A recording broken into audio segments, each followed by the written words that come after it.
Hello and welcome to the Capitol Report on NTD Television. I'm Steve Lance. The central bank today hiking interest rates yet again for the 10th straight time during this period of decades-high inflation. What it says about a potential pause amid turmoil in the banking industry. NTD's Iris Tao has more from the White House. The Federal Reserve hikes interest rates by another quarter percentage point, pushing its benchmark rate to between 5 and 5.25%. That's not one of the biggest hikes, but it does mark the 10th consecutive rate increase since March 2022. And it comes just 2 days after the second biggest bank failure in U.S. history. Meanwhile, Fed Chair Jerome Powell insisting on Wednesday that the banking industry is resilient and that easing inflation remains a top priority. Inflation pressures continue to run high, and the process of getting inflation back down to 2% has a long way to go. In a practical sense, hiking rates makes it more expensive for banks and thereby consumers to borrow money. The Fed is hoping that by hiking rates, it could help slow the economy and thus tame inflation. But the three major banks that collapsed recently, including Silicon Valley Bank, Signature Bank, and now First Republic, all failed in part because a rise in interest rates made the value of their bonds plunge in value.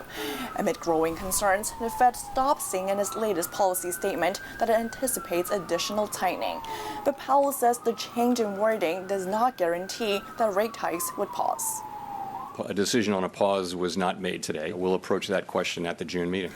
The White House today declined to comment on the Fed's decision, but it tried to defend President Biden's economic policies. Inflation has fallen over the last 9 months. Inflation is at the lowest rate it has been in almost 2 years.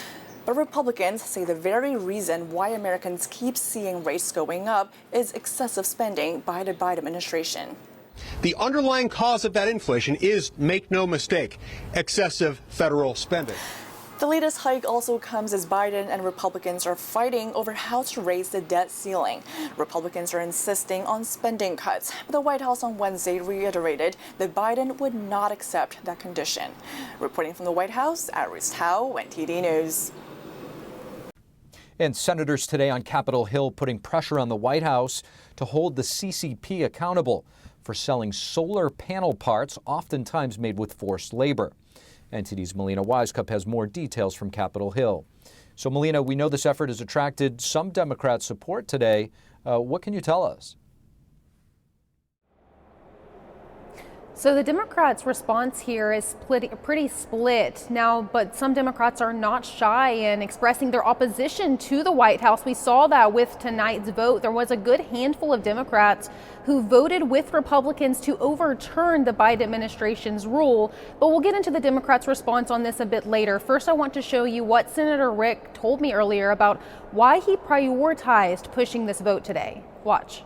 These tariffs were created back in 2012 as a result of Chinese solar panel companies using slave labor, selling them in this country.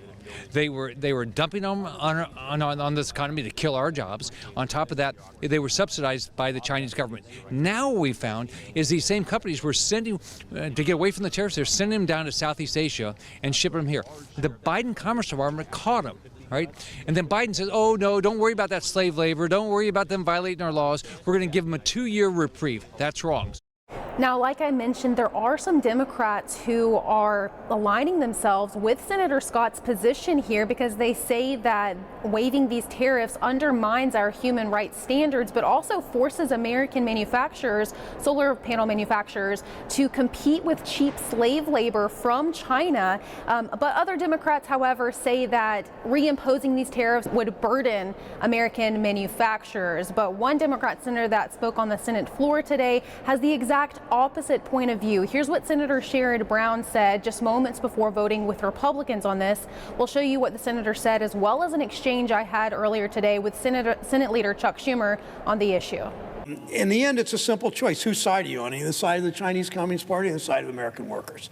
And that, to me, what this vote is about today, to continue these tariffs on China, because as long as they keep cheating, as long as American companies are willing to take the products from slave labor and underpaid labor and exploited labor and bring them into this country, these problems will continue for our industrial base. Do you think it was a mistake for Biden to waive those tariffs? No, the 2 years, look, either way, whether there's a 2-year extension or not. The chip manufacturing and battery manufacturing is flocking to the United States. So as you just saw, Senator Schumer sort of pivoted away from directly responding to my question there. And one reason why more Democrats may not be comfortable speaking up on this is because it does directly counter the White House's rule here. Now, the House did already pass this resolution to overturn Biden's rule. So President Biden says he will veto this. Under that circumstance, Congress will then need to act again. A few more Democrats will need to jump on board in order to officially override President Biden's veto. Brazilian police today raiding former President Jair Bolsonaro's home. This is part of just one of many legal battles the conservative leader has been facing. NTD's Arian Pazdar brings us the latest from Brazil. Brazilian police raided former President Jair Bolsonaro's home in the capital, Brasilia. Now, this raid is part of an investigation into Bolsonaro's vaccination status. Public health records show he got the shot. However, Bolsonaro says he never did. Brazil's national health system reportedly shows that Bolsonaro is vaccinated. Authorities are now investigating how this false data got into the system. Shortly before his term ended, Bolsonaro relocated to the United States. Brazilian authorities are also investigating whether he or anybody that went with him entered the U.S. using fake vaccination cards. The U.S. State Department on Wednesday told a Brazilian reporter it couldn't comment on the case because visa information is confidential, but added that at that time in history, there was a requirement of being vaccinated to enter the United States. However, Paulo Figueiredo, a journalist for one of Brazil's largest media outlets, tells me that Bolsonaro entered the U.S. while he was still president, so he didn't have to be vaccinated. But I have to say, this is not unexpected. If he wasn't that, they would find anything else. He says this is almost the same as what's happening in the United States. It's the same virus, I like to say, that's happening in the United States, where you have the Soros prosecutor going after Donald Trump in New York for a misdemeanor that he thinks is a crime.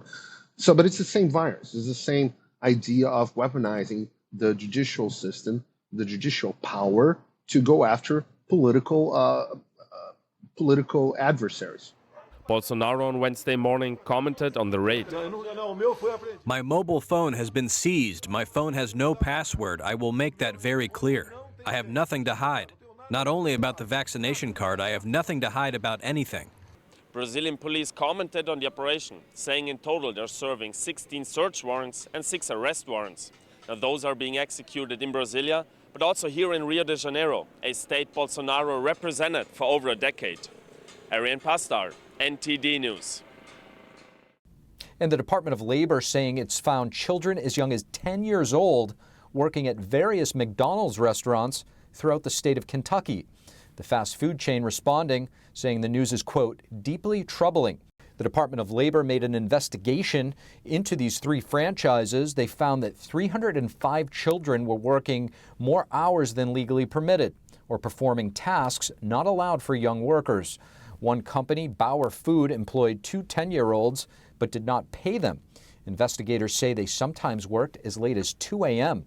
One of those 10-year-olds was also allowed to operate a deep fryer, which is prohibited for workers under 16 years of age. Bauer Food says that they were children of a night manager and denies approving them to work. In a statement, McDonald's said the reports, quote, run afoul of the high expectations we have for the entire McDonald's brand. The total fines for the 3 franchises involved are more than $212,000. Thank you for watching the Capitol Report. If you want to see our full broadcast, check us out at epochtv.com.